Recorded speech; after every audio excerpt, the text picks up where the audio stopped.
Le cœur est un muscle qui pompe le sang riche en oxygène pour le distribuer dans tout le corps par l'intermédiaire des veines et des artères. Ce que nous appelons communément tension artérielle correspond en réalité à la mesure prise lorsque le ventricule gauche du cœur se contracte et que le sang est projeté vers les artères.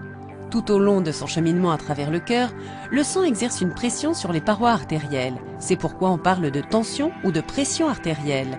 La tension artérielle permet d'évaluer la force et la quantité de sang pompé par le cœur, ainsi que la souplesse et l'état général des artères.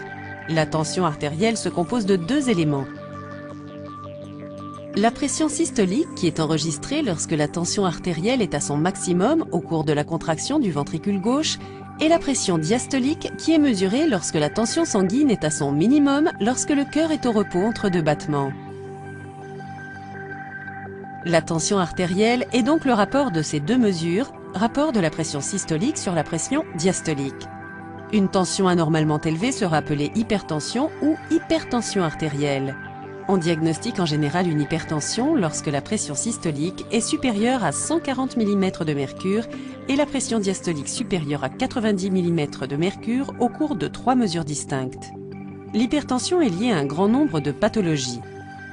L'athérosclérose, l'insuffisance cardiaque, l'accident vasculaire cérébral, l'infarctus du myocarde ou encore des atteintes rénales pour n'en citer que quelques-unes. En l'absence de traitement, l'hypertension peut être à l'origine de graves lésions cardiaques et des vaisseaux sanguins. L'aspect positif des patients dits hypertendus est qu'ils peuvent généralement contrôler leur maladie grâce à des traitements spécifiques et à une amélioration de leur régime alimentaire et de leur mode de vie.